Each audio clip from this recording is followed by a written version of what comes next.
Assalamualaikum warahmatullahi wabarakatuh. Yang terhormat Bapak Inggar Saputra, SPD MSI, selaku dosen mata kuliah Kewirausahaan 1. Terima kasih sudah diberikan kesempatan oleh saya untuk menyampaikan presentasi mengenai ide bisnis saya, yakni Jus Pakcoy. Sebelum masuk ke materi, presentasi ini saya buat oleh saya sendiri, yakni Andres Saputra dengan nomor induk mahasiswa 431210100202. Ide bisnis ini saya beri nama Choice dengan slogan Healthy in Freshness. Kata Choice sendiri dari kolaborasi antara tanaman pakcoy dan generasi milenial atau generasi Z. Untuk merek dan logonya saya pakai tanaman pakcoy. Nah, latar belakang munculnya ide bisnis ini adalah dari saya sebagai anggota organisasi Karang Taruna yang memanfaatkan tanaman pakcoy dijadikan jus. Setelah saya teliti lebih lanjut, ternyata tanaman jus pakcoy ini sangat sesuai dengan apa yang terjadi di kondisi kesehatan saat sekarang. Salah satu manfaat dari jus pakcoy ini adalah mampu menjaga kekebalan tubuh dan menyeimbangkan imunitas dari tubuh seseorang. Selanjutnya, kebanyakan pengusaha pada umumnya mereka menggunakan sayur atau buah yang sudah kebanyakan orang mencobanya. Dan bagi saya sendiri, bukanlah sesuatu yang baru. Nah, begitu pula dengan kemasan yang mereka gunakan pun kurang efisien, sehingga membuat masyarakat atau pelanggan tidak nyaman. Adapun visi dari usaha dari jus pakcoy ini adalah mewujudkan manfaat kesehatan inovatif dengan pengeluaran atau pengorbanan minimal kepada masyarakat. Dan misi dari usaha jus pakcoy ini adalah selalu memberikan pelayanan atau layanan dan kualitas yang baik, jujur, dan profesional. Oke, next. Nah, adapun isu. Nah, slide ini dapat dilihat dan dibaca mengenai isu, cerita, dan contoh solusi yang sudah ada. Baik, kita bahas satu persatu. Yang pertama mengenai isu. Nah, isu yang diangkat atau dibutuhkan pasar adalah kesehatan merupakan salah satu elemen terpenting bagi kehidupan supaya semua rencana dalam aktivitas seseorang dapat terlaksana bila mana tubuh diberikan asupan yang sehat. Nah, namun pada akhir-akhir ini situasi kesehatan manusia mulai menurun. Nah, ditambah dengan masuknya wabah COVID-19 membuat sengsara dan membawa efek yang jera terhadap lingkungan, kesehatan, dan mengganggu aktivitas keseharian manusia. Mengingat masalah tersebut, masyarakat pun ikut terpengaruh dengan mengabaikan situasi kesehatan bagi tubuh mereka sendiri. Oleh karena itu, masyarakat membutuhkan asupan, selain sehat pun juga harus segar untuk memenuhi segala aktivitas kesehatan mereka dan dapat menarik minat mereka untuk kembali tumbuh menjaga kesehatan. Selain itu, ada pun contoh kasus atau ceritanya. Nah, perihal permasalahan sekarang ialah masalah situasi kesehatan khususnya yang sedang dialami oleh masyarakat Indonesia saat ini begitu mengkhawatirkan. Yang dimana mulai dari pola menjaga kebersihan, gaya hidup kurang sehat, dan gizi tubuh tidak seimbang. Nah, begitupun dari data riset Kementerian Kesehatan diketahui hanya 20% dari total masyarakat Indonesia yang peduli terhadap kebersihan dan kesehatan.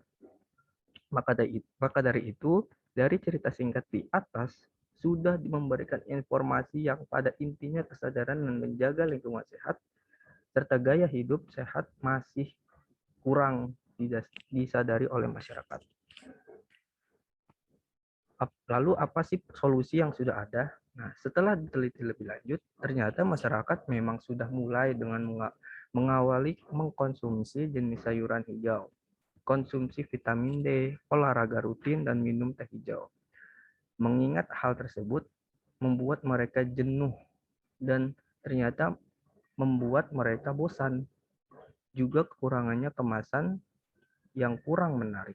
Tidak ada inovasi pada produk dan bahannya serta kepraktisan yang tidak memadai yang dapat mengganggu kenyamanan. Oleh karena itu, setelah mengetahui masalah dari masyarakat tentang kesehatan, mereka membutuhkan produk yang multifungsi untuk menemani keseharian mereka sembari menjaga kesehatan tubuh. Oke, next. Nah, dengan ini saya mencetuskan ide, bisnis, dan solusi yang ditawarkan. Dapat dilihat dari presentasi ini, di antaranya ada solusi yang ditawarkan produk kami. Yang pertama, memperkenalkan varian baru dari jus pada umumnya. Melihat kondisi dan situasi kesehatan tidak baik. Begitupun masyarakat pula kesadaran untuk menjaga kesehatan pun mulai disepelekan, yang pada akhirnya mengakibatkan ketidakseimbangan dan dari tubuh mengalami kekurangan cairan penyegar. Yang ketiga, melihat peristiwa tersebut, Choice hadir dengan membawa kemanfaatan yang luar biasa atau atas solusi permasalahan kesehatan saat ini. Choice mengandung vitamin seperti C, vitamin A, vitamin B6, dan kalsium. Kemasan Choice sangat praktis, elegan, dan modern. Lalu, mengapa produk ini ada? Karena produk ini memiliki sisi keunikan yang kemungkinan beberapa dari masyarakat, terutama para pemuda, masih belum mengetahui jus pak choy. Dan mereka penasaran apa sih khasiat dan manfaat ataupun bentuk produk seperti apa sih? Nah, alasan selanjutnya tadi mengenai kesehatan dan menemani masyarakat dalam beraktivitas. Lalu apa value proposition dari produk ini? Yakni diantaranya harga terjangkau, jaminan barang asli, pembayaran yang fleksibel, rasa yang menyegarkan, bernutrisi untuk kesehatan tulang, kekebalan tubuh dan jantung, pelayanan antar jemput, dan halal. Nah, begitupun ada fungsional benefit atau manfaat fisik dari usaha produk ini. Yang pertama, modern. Kemasannya modern, elegan, dan praktis. Layanan konsumen berkualitas serta varian menu. Nah, di samping ternyata ada emosional benefit atau manfaat emosional yang dimiliki usaha ini, yakni diantaranya emosional benefitnya kesegaran bagi tubuh, kenyamanan konsumsi, bebas pahit, dan mudah didapatkan. Nah, terdapat di gambar di samping ada jenis produk kami yang dihasilkan dari usaha jus ini, yang dikemas di botol berukuran middle dengan logo yang berada di tengah serta kenyamanan untuk dibawa dan digenggam di tangan pelanggan.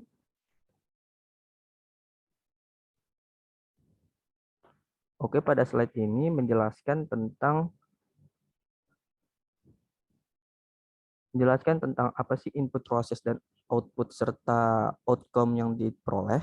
Nah, berikut ini beberapa pengukuran yang akan atau sudah dilakukan bagi usaha jus ini. Yang pertama mengenai inputnya. Nah, inputnya yang pertama menarik investor. Nah, prosesnya membuat bisnis plan menarik dan tertata. Output yang diperoleh yakni tambahan modal. Outcome-nya membangun kerjasama. Yang kedua, mendapatkan peralatan dan perlengkapan terbaik. Nah, yakni prosesnya merencanakan dan mensurvei peralatan serta mencatat list apa yang dibutuhkan dalam produk ini peralatannya. Yang ketiga, output yang didapatkan adalah meningkatkan produktivitas dalam kinerja serta layanan kepada konsumen terjalin langsung lebih baik, juga pemanfaatan waktu dalam bekerja. Outcome-nya, usaha akan lebih nyata dan operasional, rencana lebih terorganisasi dan meningkatkan fleksibilitas. Nah, yang ketiga, input mendapatkan sumber daya manusia. Melakukan prosesnya itu melakukan seleksi dengan tes menggunakan peralatan yang ada dan wawancara. Output yang diperoleh yakni ya tadi itu akan mendapatkan produktivitas. Nah, outcome yang diperoleh usaha akan lebih nyata dan operasional rencana lebih terorganisasi tadi. Oke. Mendapatkan keluar masuk yang berkualitas dan profesional. Prosesnya melakukan pencarian melalui informasi dari internet ataupun media sosial. Nah, output yang diperoleh dari usaha ini persediaan lebih berkualitas dan detail serta memenuhi apa yang dibutuhkan. Outcome yang diperoleh pengelolaan persediaan bahan baku lebih terjamin dan hubungan baik antara buyer dan supplier. Nah, pada slide ini terdapat target customer dan market sizing. Adapun target customer yang usaha ini fokuskan, yang pertama terlihat di grafik bahwa pelajar atau mahasiswa mempunyai grafik tertinggi yaitu 80%. Karena target pertama ini bertujuannya untuk memperkenalkan produk alami dan unik. Nah, mengubah mindset mereka yakni pelajar ataupun mahasiswa bahwa sehat tidak perlu pahit, juga karena mereka lebih banyak menggunakan internet dan sosial media yang menjadi salah satu wadah marketplace choice ini. Target selanjutnya yakni difokuskan kepada para pekerja kantor karena mereka yang lebih menguras tenaga di luar tanpa mereka sadari akan kesehatan sendiri. Oleh karena itu, mereka membutuhkan minuman sehat yang praktis dan terbaru untuk mampu menemani di kantor atau tempat lain agar keseimbangan antara aktivitas keseharian dan kesehatan terjaga. Target selanjutnya ialah lansia atau lanjut usia yang rentan terkena penyakit pastinya.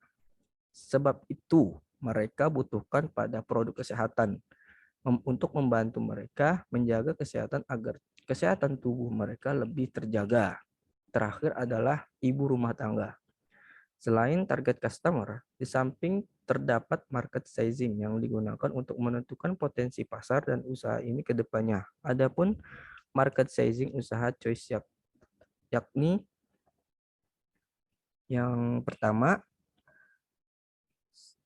131,8 triliun PAM, yang kedua 4.650 juta TAM, 151,3 M SAM, dan yang terakhir 38,505 miliar SOM. Oke, next. Nah, di slide ini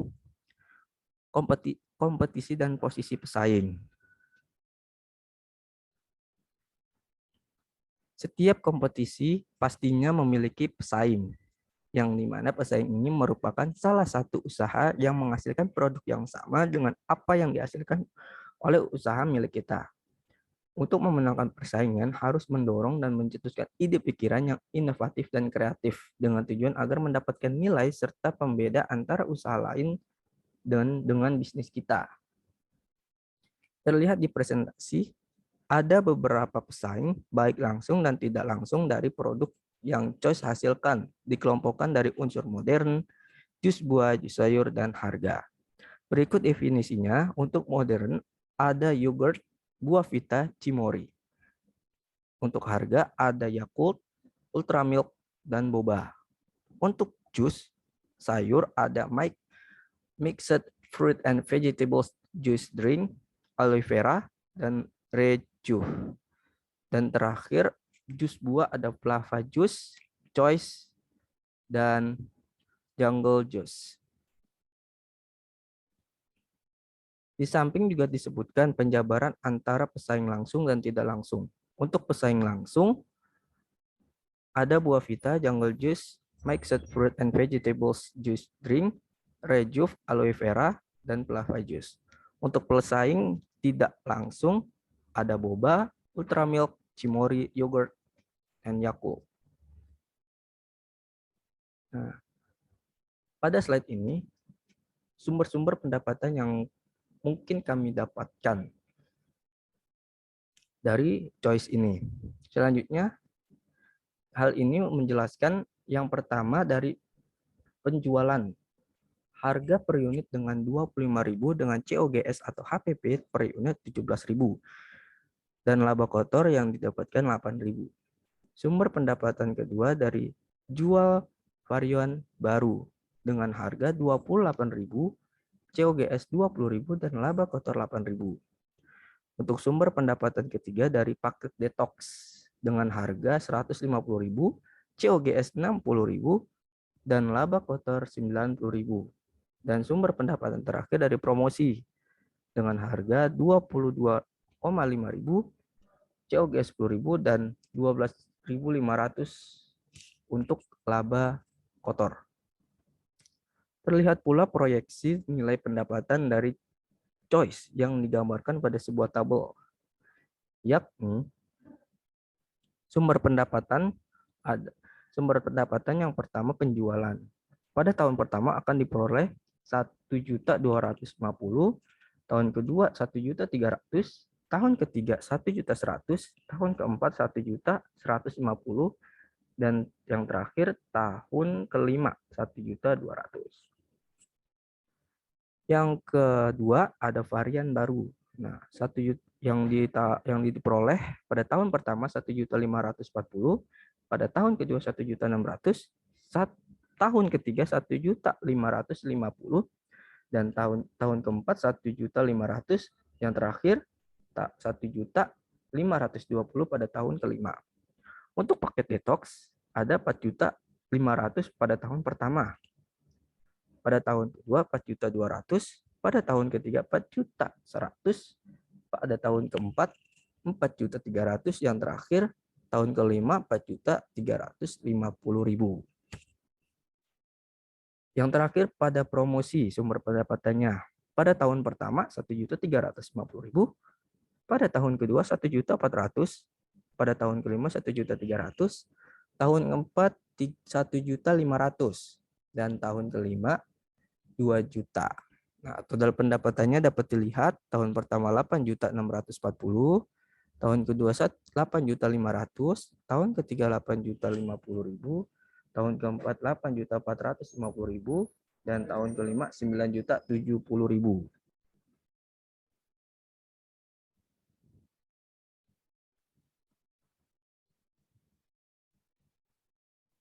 Oke, juga dapat dilihat gambar grafik ya, grafik batang yang digambarkan total pendapatan 4,5. Nah, COGS 2 pada tahun pertama, 1 pada untuk laba, untuk total beban operasional, dan untuk laba bersihnya diproyeksi 3. Itu pun akan mengalami kenaikan pada setiap tahunnya, diikuti dengan COGS, total beban operasional, dan laba bersih pun akan mengikuti peningkatan. Oke, slide berikutnya ada kebutuhan dan dana alokasi. Dana sangat dibutuhkan untuk membangun dan mendirikan usaha, karena dana dapat dinyatakan sebagai nyawa dari usaha kita. Begitupun dengan choice, membutuhkan dana yang dialokasikan ke beberapa hal, di antaranya. Yang pertama, pemasaran modal, yang akan diproyeksi atau kemungkinan ada 1.500.000. Untuk kerja rekrutmen 850.000. Untuk capital expenditure dan pengembangan produk atau R&D itu ada 1.200.000 dan 900.000. Untuk marketing ada 3.500.000, perjalanan 500.000, peralatan penunjang 950.000, dan kebutuhan-kebutuhan lainnya ada 650.000. Setelah dijumlahkan terdapat total yang akan dibutuhkan yaitu 10.050.000. Jumlah kas yang dibutuhkan, ya kan, Jumlahnya yang dibutuhkan yaitu 400.000 untuk setiap bulannya. Nah, terdapat juga runway untuk mengukur berapa lama pendanaan yang dimiliki akan habis. Untuk itu, pendanaan yang dimiliki usaha ini akan habis jika penjualan dan permintaan sedang naik. Dana ini kemungkinan akan habis pada 5-6 bulan depan. Namun jika penjualan dan permintaan masyarakat terhadap produk tidak berubah ataupun seimbang, ya kan, sejalan, maka pendanaan akan habis 9-11 bulan ke depan. Selain itu, usaha harus memiliki target apa saja yang akan dicapai untuk beberapa tahun ke depan supaya usaha yang mereka jalankan memiliki prospek kerja yang baik dan produktivitas menjadi meningkat. Dengan itu, usaha Choice memiliki target yang ingin dicapai dalam 2 tahun ke depan. Di antaranya, untuk bulan Desember tahun 2022 akan membuka platform atau marketplace. Pada tahun 2023 di bulan Februari, usaha ini akan menciptakan menu dengan berbagai varian menu. Nah, untuk tahun 2023 pada bulan Juni, targetnya akan meraih 1.000 penjualan pertama. Pada bulan Agustus tahun 2023 mendapatkan kerjasama pada supplier dan loyal pada customer. Desembernya tahun 2023 mendapatkan pelanggan 20-30 per hari. Untuk Februari tahun 2024 tahun depannya, kami akan mentargetkan untuk mendapatkan investor. Bulan Juninya tahun 2024, kami akan mentargetkan untuk mendapatkan sponsor yang akan digunakan untuk pengembangan usaha. Bulan Agustusnya tahun 2024, kami akan mencoba untuk membuka kedai jus Choice ini ke beberapa wilayah yang berbeda.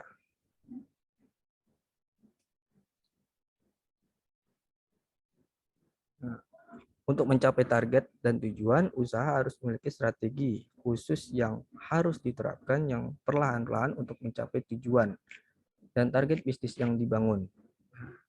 Strategi ini sangat penting. Berikut ini merupakan beberapa strategi usaha Jus Choice dari awal fase hingga fase untuk tahun kelima. Pada fase pertama, kami akan melakukan penelitian dan survei tentang masalah kesehatan dan kesadaran masyarakat menjaga kesehatan. Yang kedua, mencetuskan ide untuk menciptakan produk jus pakcoy. Yang ketiga, lakukan analisis SWOT. Apa sih kekuatan, kelemahan, kesempatan atau peluang, dan hambatan atau tantangan yang kami akan hadapi. Yang keempat, mempersiapkan modal, bahan-bahan, dan peralatan yang dibutuhkan. Yang kelima, menjalankan ide dan membuka platform atau marketplace. Pada fase kedua, kami akan meluncurkan varian produk baru. Yang kedua, menentukan target pasar. Yang ketiga, membuka layanan pesan antar atau delivery order. Yang keempat, berkomunikasi dan berlaku baik, sopan, dan jujur kepada setiap customer, yakni memberikan layanan terbaiknya. Yang kelima, mengikuti setiap event festival atau bazar. Fase ketiga, strategi yang kami lakukan, memanfaatkan setiap media sosial, baik Instagram, WA, Facebook, ataupun TikTok, ya, untuk sebagai wadah marketplace kami. Yang kedua, membangun brand usaha. Yang ketiga, melakukan program promosi dan diskon. Keempat, memperluas pangsa pasar produk. Kelima, melihat kondisi peluang dan pergerakan pesaing. Yang keenam, genjarkan konten mengenai perkenalan produk kami dan segala macam lah. Fase yang keempat, membuat bisnis plan untuk jangka panjang. Yang kedua, mengembangkan usaha dan produk. Yang ketiga, menyusun laporan keuangan realistis untuk menarik investor. Dua hal ini membuat bisnis plan dan menyusun laporan tujuannya yang tadi menarik investor. Yang keempat, tawarkan paket detox bagi masyarakat yang ingin diet ataupun hal lain menjaga kesehatan yang lebih penting lah semuanya. Yang kelima, menarik SDM yang dibutuhkan agar operasional berjalan efektif. Fase berikutnya, fase kelima, melakukan periklanan. Membangun kerjasama dengan usaha lain, mengikuti program UMKM dari pemerintah. Yang keempat, melakukan endorsement pada influencer. Fase keenam, ya setelah tahun kelima, kami akan mencoba membuka cabang di beberapa tempat atau wilayah. Mempertahankan dan up-to-date tren untuk masa depan. Yang terakhir, optimalkan teknologi.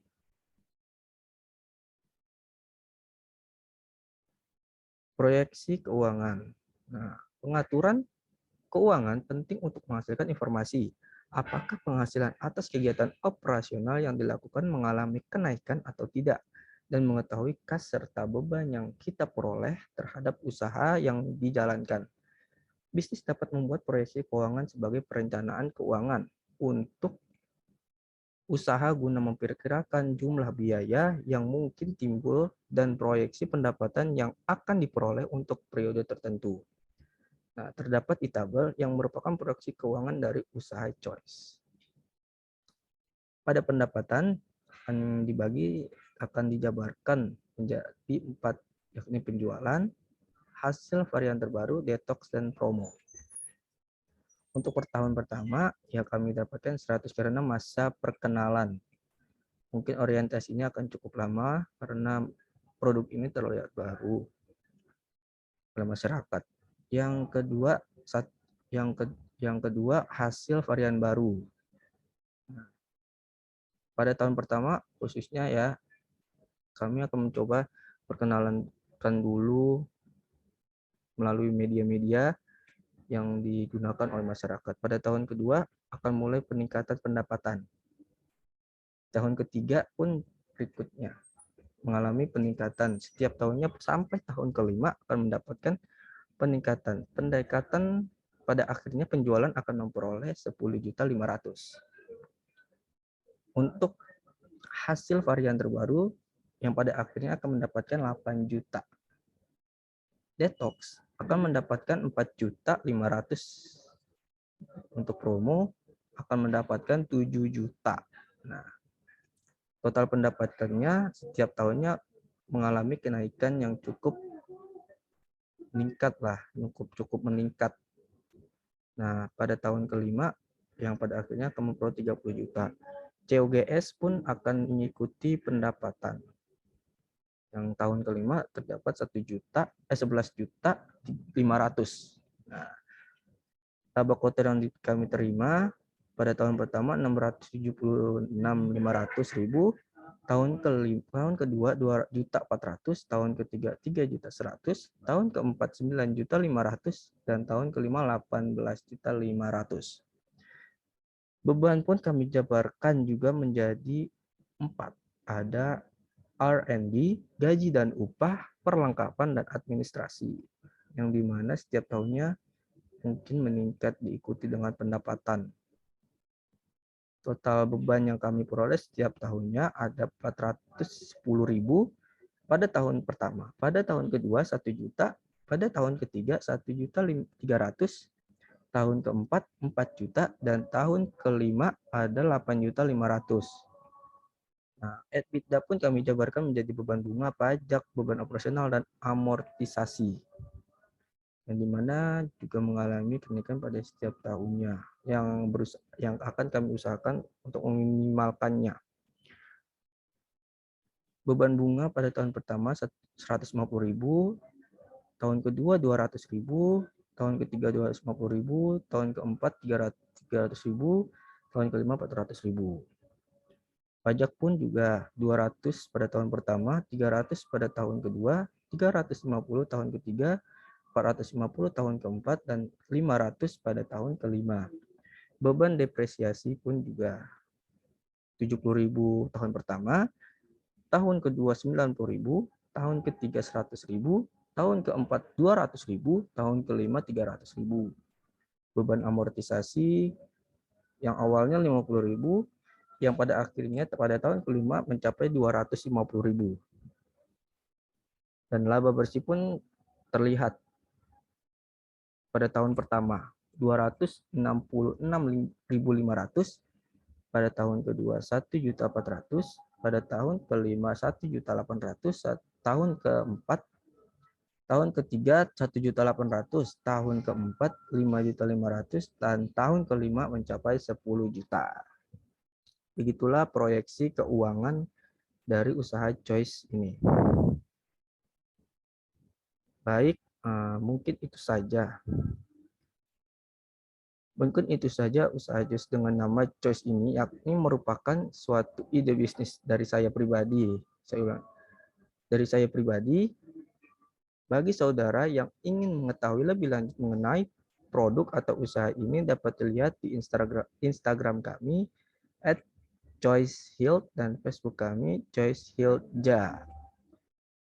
Maka dari itu, terima kasih kepada semua yang mau menyempatkan waktu untuk mendengarkan presentasi hingga akhir. Saya ucapkan terima kasih dan mohon maaf bila ada salah kata, ucapan, ataupun pemaparan materi dari Choice ini. Jangan lupa untuk selalu menjaga kesehatan. Wassalamualaikum warahmatullahi wabarakatuh.